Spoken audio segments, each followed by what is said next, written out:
right, for the last panel of the day, we're talking about what the tokenization ecosystem will look like in the following 12 months for the remainder of the year.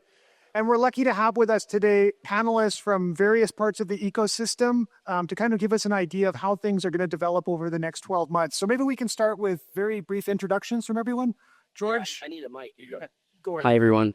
So my name is George McBride. I'm managing director at SatStreet here in El Salvador. We're a Canadian-based OTC desk.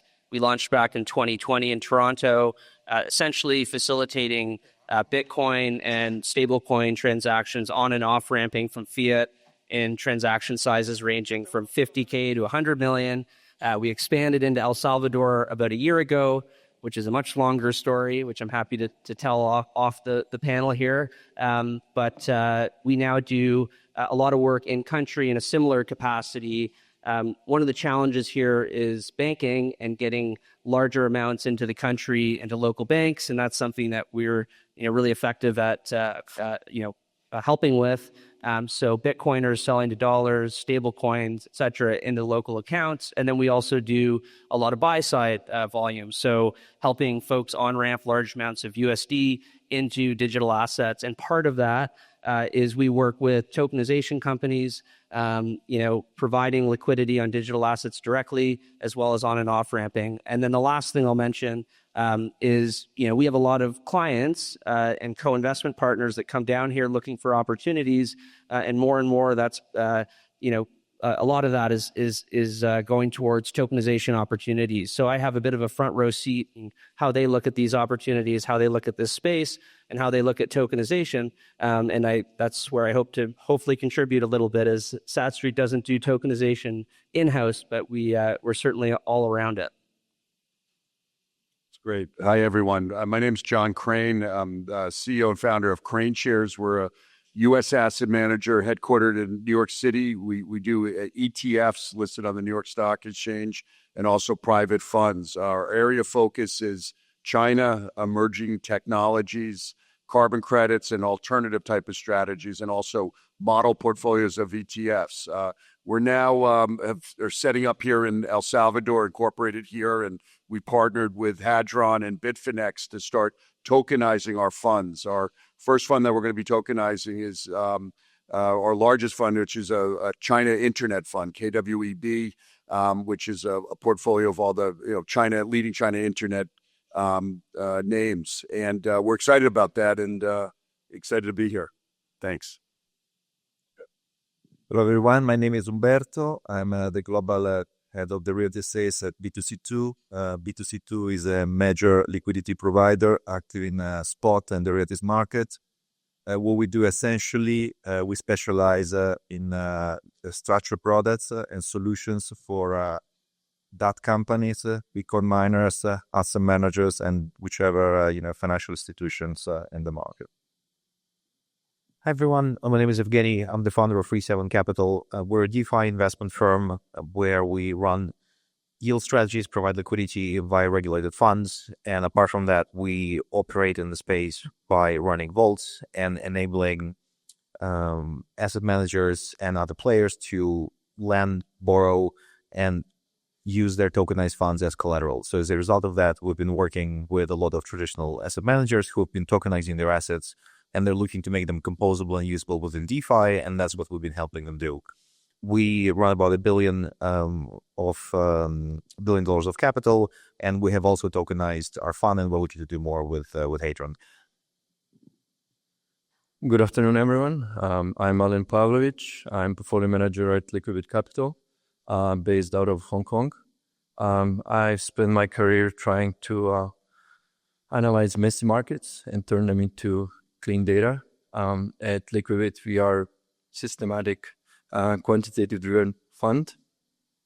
We look at the markets as signal processing problems, and our expertise is in cross-exchange arbitrage. Our firm AUM is north of 100 million. Great. John, maybe starting with you, I think the way that people look at tokenization now as it applies to securities and capital markets is probably similar to the way they used to look at ETFs maybe many years ago. What do you see as kind of the similarities or commonalities between tokenization today and ETFs from a few years ago? Definitely. Yeah, when we got involved in ETFs around 2013, it was still early in the market. And a big part of it was education and educating investors on how to use ETFs within their portfolios and the advantages of ETFs. And a lot of the advantages was, do I buy mutual funds or do I buy ETFs? And ETFs offered, traded like a stock, immediate liquidity, tax advantages, access, and it was really based on also sort of passive strategies. So we saw as that education happened, the adoption started taking on, and you basically started having trust. It's all about the evolution of ETFs was all about trust and also institutionalizing it. And it started off in a very retail way, and it moved into wealth management, and now institutions all are using ETFs within the portfolios. And we see a similarity with tokenization, and it's really that it will provide 24/7 trading. So people love the liquidity and the open markets all the time. It's also it's interesting that where investment management and has gone is a lot of institutional managers are trying to find access more into wealth management and the retail market. So I think there's a lot of interest now in tokenizing existing products, whether it's ETFs or a private equity fund, and being able to have access to a whole new consumer base or a whole new liquidity base. I mean, really, it's all really finding new distribution channels. And I think where companies like Tether have created, grown all the stable coin and getting people on chain, it's now woken up a lot of Wall Street firms that there's this whole new distribution channel that can be accessed. And how do you do that? You do it through tokenization. Evgeny and Alen, I think one of the first kind of applications people thought for tokenization, maybe thinking back to the ICO boom in 2017, kind of 2018-ish, is that people would tokenize funds. I think that was one of the first use cases that was thought of, but it didn't really kind of work out that way. Why do you guys think that is? And what do you think the benefits to issuers and investors are to having funds tokenized? Sure. I would challenge the premise that it has been slow.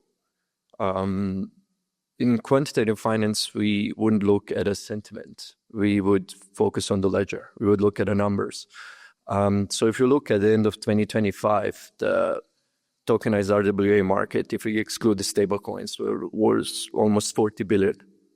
That's over 100% year-on-year increase. So mathematically speaking, this is exponential breakout. The problem was simply in the utility. Until recently, if you were holding a digital token of any fund, was pretty much dead. And we had a problem of the collateral loop.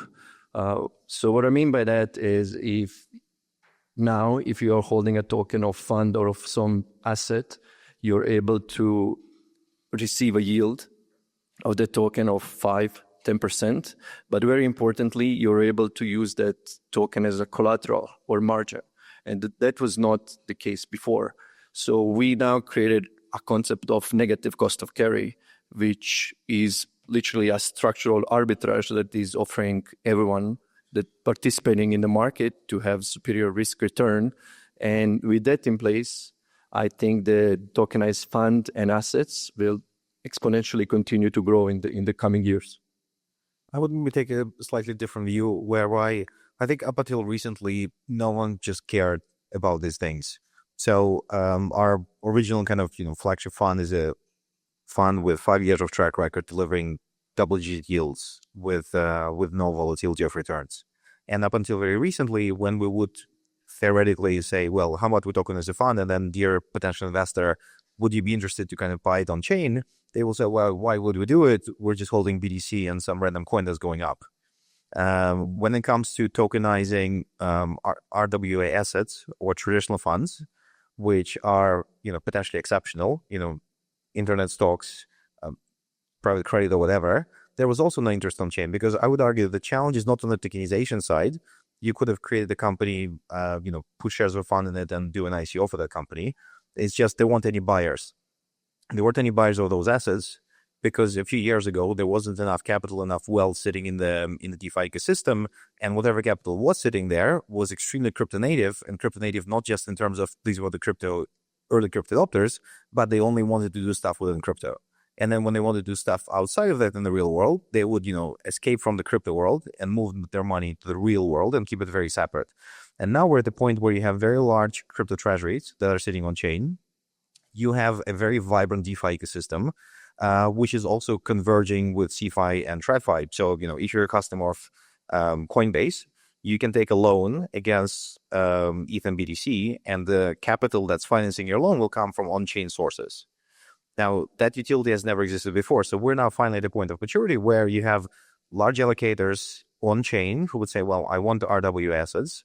You have people who are saying, well, I can't be holding altcoins anymore. I need to be holding tokenized Chinese stocks, for example, because it's a better asset. And then you have real utility where you have the asset managers who are coming and saying, hey, we want to unlock liquidity in our products. And I would argue that as private credit funds will continue, most likely they'll continue to struggle, given everything we've seen so far. There's going to be more and more appetite for people to unlock secondary market liquidity, unlock collateral value. We're working with a bunch of those who just want to enable, unlock all that LTV, where you create liquidity where one doesn't exist, right? So you have private credit funds with multi-year lockups, but suddenly you make it extremely available. And I think that's the main reason, because access has been there for a long time. It's just there wasn't enough maturity in the ecosystem, I think, to consume all of those products. Yeah, I think that's an interesting point. That aligns with John's comment too, is that it's a new, we've matured to the point where now there's kind of like a crypto native, like a USDT kind of distribution opportunity where there's people that hold large amounts of Tether or Bitcoin, and they're looking for ways to kind of generate some returns or alternative ways to invest that asset. I think that makes sense. Umberto, another kind of criticism that the industry often gets and has maybe been slow to develop is on the liquidity side. And I think this is interesting because we've seen, large asset managers like BlackRock, and we've seen banks and Standard Chartered, BNY, all of these guys getting more involved into the digital asset ecosystem. But the market makers seem to have been kind of slow, right? And why is that? Why haven't we seen more market makers participating in tokenized securities and real world assets? You'd think that they would be some of the fastest because they were some of the earliest to get involved into the crypto space. No, that's a good question, actually. I would say that I wouldn't say that market makers are reluctant to get into tokenized assets. The point is that obviously, as you know, this environment is quite complex. And then if you think about it, and if you think about TradeFi is complex, DeFi is complex. And if you think about the two words, in TradeFi, we have primes. In DeFi, we don't have them. People tend to, work bilaterally. And then on top of that, we have also, even from a regulation perspective, in TradeFi, we have broker-dealer licenses.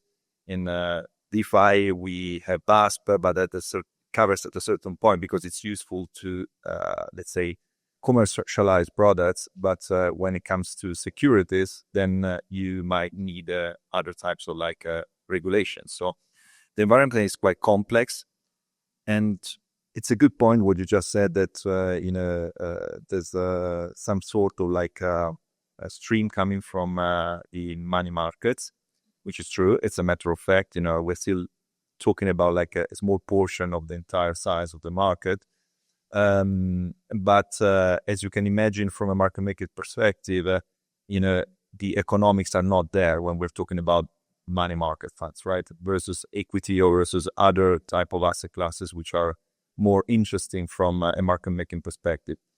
So in a nutshell, it's a complex world, but at the same time, the economics are not there. So it's about economics literally behind the trade.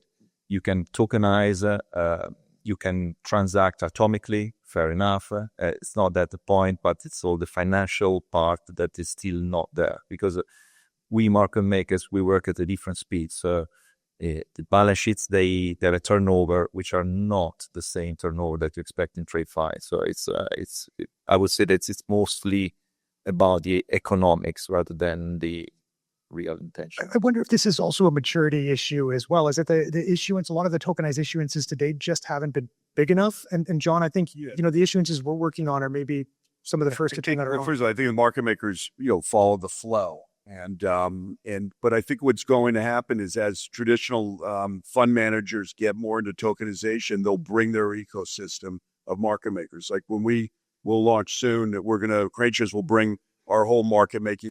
All right, I think you should probably hear. We talked a little bit louder. We can go in the next way. George, so you mentioned in your introduction, we talked to a lot of investors in Canada, probably around the world. How do the investors that you talk to, how do they think now about tokenization and about what's going on here specifically in El Salvador? Yeah, well, so a lot of the work that I've done, professionally, the last 5 years was starting off and still is largely getting people to wrap their heads around Bitcoin. Let alone tokenization. And over the last few years, we've obviously had some pretty significant failures within the crypto ecosystem, major exchanges failing, hacks. So the traditional world has been very reluctant to lean in. But the space has matured nonetheless. And the big sort of key markers that I would say from a traditional investor's point of view is one, the regulatory. That's obviously improved significantly in the U.S. and somewhere like El Salvador, where it's really comprehensive and clean to understand, and it's likely why you guys moved down here. But two, there's things like counterparty risk and who your custodians are and where the assets actually sitting and how are they being protected, and that's before they've even wrapped their head around what blockchain technology even is.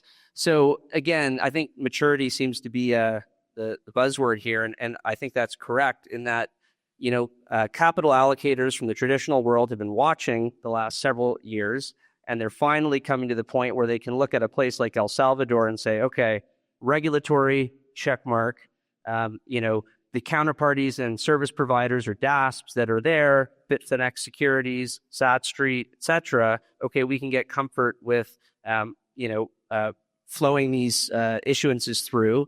And then the last piece that I think is, and we've touched on it, but it's also been liquidity, right? And as you said, capital goes to where the flows are, and no one wants to be stuck in a position. So the maturity of the secondaries markets and the public markets on chain where you can trade these assets ultimately is a critical piece to everything. So this is all evolving in real time in front of us. It's somewhat like watching grass grow, where you can't really see it day to day, but we've come a long way, and El Salvador has really led the charge there. So yeah, bringing them down from Canada, let's say with the more traditional investors mindset, those are the big key elements. The other piece that's working in our favor for, say, a jurisdiction like Canada is a lack of confidence in our traditional infrastructure up there, banks up there, and the government up there. And so, now they're looking at a place like El Salvador and going, geez, what's going on down there? It seems like it's on such an incredible bullish trend. And I wouldn't mind having some economic exposure there, if not at least as a hedge to all the nonsense that's up here. So, there's multiple sort of realities converging. But yeah, I would say regulatory, the infrastructure that's in place with, Bitfinex Securities, et cetera, and just a comfort in knowing that there's going to be a pathway to liquidity as this space continues to mature. So there's a pull factor and a big push factor as well. Yeah. So one of the big trends I think that's been playing out over the last couple of years is, if you look 10 years back, the digital asset markets and the conventional markets were like two separate Venn diagrams, right? They had different investors, different time horizons, different rules, different assets, everything. And I think the big trend is that these things are all merging into one. So Umberto and John, how do you see that playing out over the next couple of years as these two ecosystems kind of blend into one big market? That's a very good question again. So, I believe that you're right. The two words are actually converging. So we have a TradeFi and tokenizations, DeFi. They are all converging one versus the other. And but I would say that there are two trends that we should actually look at. The first one is the incremental, which is basically a trend where you have XYZ crypto assets that have been traded with traditional finance instruments like ETFs, like structured products, and so on and so forth. And this is incremental because it's a trend that is already ongoing, and then it will raise constantly. But to the other side, I would say that's the most interesting part for, especially for us market makers, which is a new trend, which is going to be transformational, which is basically bringing, let's say, TradeFi instruments like equity, commodities, so on and so forth, into the tokenized world. And then that's where we as market maker can play a big role. And then, what I envisage is like maybe in 2, 3, 4, 5 years time, looking back and then looking at companies like B2C2, for example, that were the pioneers of this industry. And then we look back and then we will play probably a role in the market making industry of tokenized assets in equity options, and so on and so forth.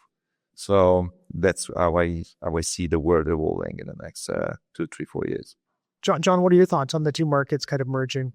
Sure. Yeah. So I think on chain, we have a lot of stablecoin grows. You're going to have a whole product offering that's coming from the traditional world that will be available to anyone who's holding stablecoin and tokens, and that will be eventually full asset allocation.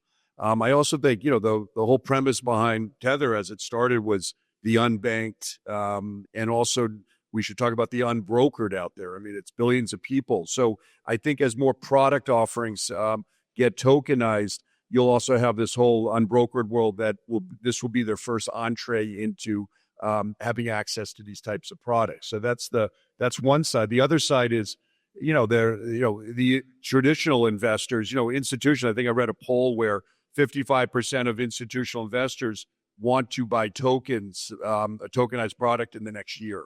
So there's a lot of interest. And when you have milestones like the New York Stock Exchange announcing that they're starting to launching their tokenized exchange, NASDAQ's doing the same thing, that really validates that this is really happening. And as larger companies like BlackRock, JP Morgan start tokenizing and offering products, it builds trust and validation. So I think you'll also see the traditional investment world, whether it's institutional or wealth management, start putting tokens into their portfolios. And it's so there'll be this bridge and transition both ways.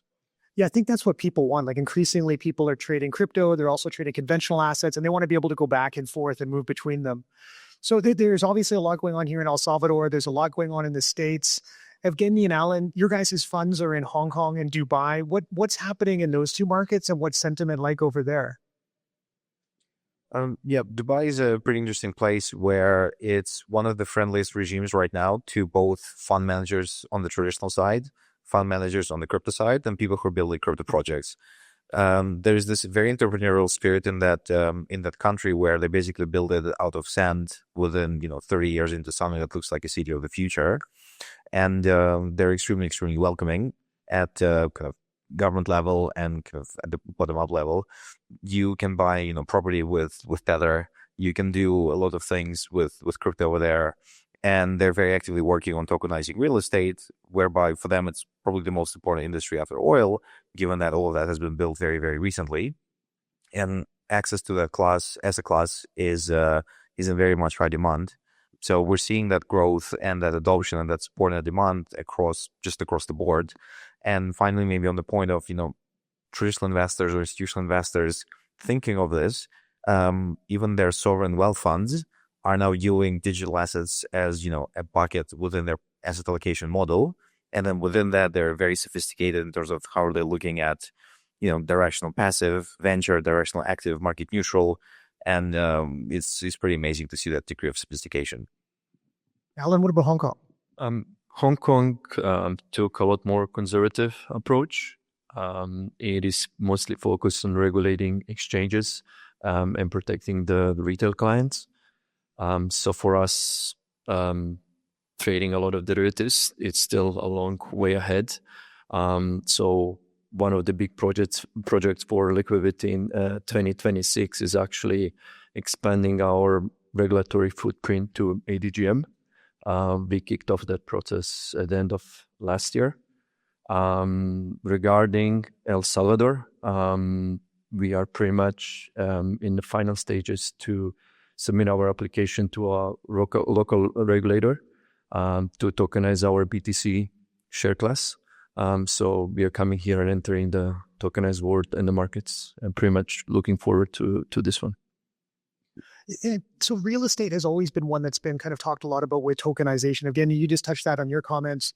George, I'm curious also, I know that you've worked with a lot of investors that are relocating to El Salvador, and kind of that push factor you mentioned. I feel like real estate has been, a theme that we've talked about for a long time, but hasn't really materialized. So do you see a lot happening in that sector? Yeah, I do. And I think there have been some past attempts and that maybe didn't pan out as they were intended to. But there's been a lot of growth and there's a lot of development going on. Look around in El Salvador. And so there's a lot of incentives from the government side to try to bring in capital for those initiatives. I'm personally aware of a number of relatively large real estate projects that are in the process of tokenizing. And it is attractive to foreign investors, including from Canada and some of the folks that we've talked about, because it's a world that they understand very well. And it's from a transitionary standpoint to get their head around a tokenization product, something like real estate development. It really it's not a difficult concept for them to grasp. So I think real estate's going to be a big one. It's low hanging fruit. Ultimately, though, things like tokenized securities, stocks, etc. That's where I see things going, and across LATAM, giving access to the average consumer in person to be able to, through the mobile app, or and there's some companies that are developing these sorts of technologies, but to be able to participate in financial products that they would otherwise have no access to is really where the puck's going. But as we say in Canada, for now, real estate is real. There's a lot of projects that are underway. There is examples of tokenized real estate development projects that investors can look to. So I think it's going to continue to be the probably the leading trend here will be real estate tokenization, at least for the immediate future. Evgeny, I understand in Dubai that they're looking to tokenize the whole registry. So all of the property in Dubai, they're looking to put on the blockchain.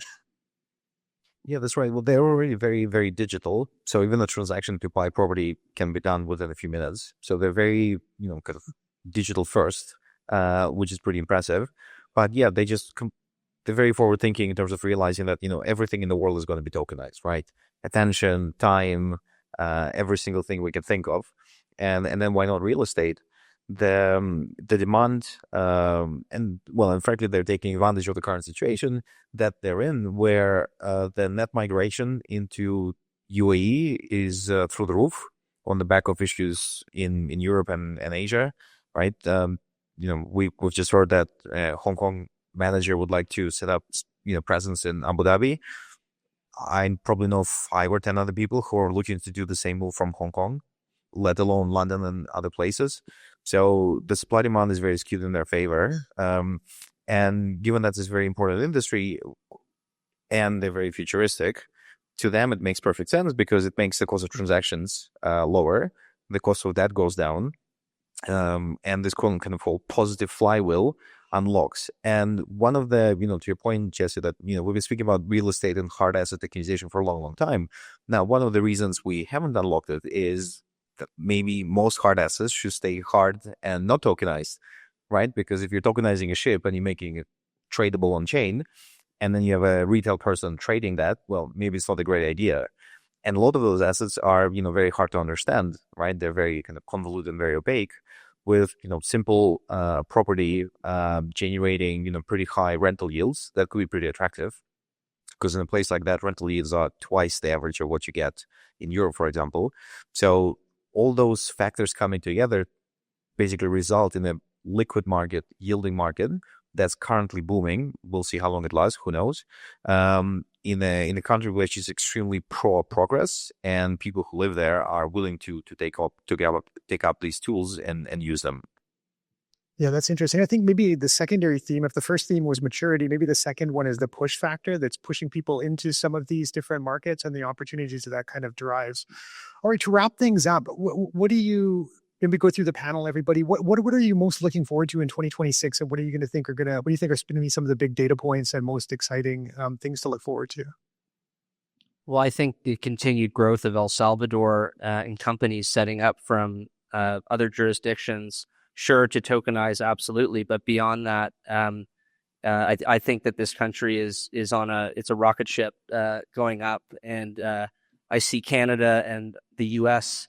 on the way down, to be honest. So, yeah, tokenization overall very bullish. There's no question that institutions are here and they're getting involved. Liquidity is going to increase, competition is going to increase, and that's good for everyone. Yeah, overall, I'm just so excited for this country, and it's really been a trailblazer from a regulatory standpoint, and so that other countries can either look to this mold and catch up, or they're going to start losing their citizens, as I've witnessed firsthand and experienced. So, John, I think you're going to have to say the first of many tokenized ETF issuances from CraneShares, right? That's right. No, with Bitfinex and Hadron, but we're excited. We're planning on tokenizing all our funds over time, and we think that's going to be a big future. But also, I think this will be the year as more tokenization products come out, real world assets. It's also, how do you then market those products to stablecoin users in the token world. I think that's also going to be a very important opportunity. And so, how do you do that? So, we think this will be a year of a lot of more, sort of innovation around tokenization, but then adoption too. And we look forward to being part of that. Umberto, I hope you're going to say market making on tokenized securities. Exactly. You read my mind, basically. Yeah, I mean, I can't agree more. So I believe that this is going to be a very important year for adoption. And then, because we got many use cases, we went through different pilot tests, but now it's a time to make it real. And I believe that we have everything we needed. And obviously, regulation, let's hope that, will help as well, because obviously that's another big point. But from a market perspective, we're very bullish on the instrument. We're very bullish on the tokenization world. And we're also waiting for fungibility of tokens, because that's obviously, it's another important topic. But yeah, this year is going to be the year of adoption. Evgeny? I would probably say convergence of traditional finance and crypto, right? So that you have, a bank, you call your bank, and the bank can offer you crypto products, and not just by the ETF, but something more sophisticated, more complex. It is convergence of, Web2 fintechs and neobanks offering you tokenized stocks and other crypto products without explicitly even saying these are crypto things, right? They just show you a product shelf. And some of them are actually doing this already. We're launching something next week where you're going to be offered stablecoin yield button, and then you can pick low risk, high risk, medium risk, and so on and so forth. And in the back end, you don't even know what's kind of happening unless you make an effort and go and look, because this is not about crypto anymore. This is about products. And also, we're pretty excited about the convergence of kind of social, consumer, and DeFi. So I totally see a world where, something like Rumble, shows you a video or something else created by a creator, and then there's an embedded prediction market or something like that. So I think convergences of traditional sectors and the blockchain sector, where finally we'll hopefully stop hearing the word blockchain, the word crypto. It's just going to be a product. That's what I'm excited about. Alen? From my side, I would say pricing the invisible.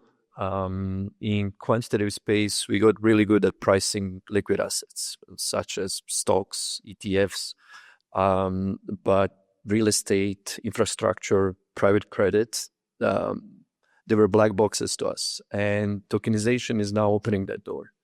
So we will be able to model them, price them, and trade them, because with tokenization, we will have a clean stream of data, and the size of our tradable market will increase tenfold.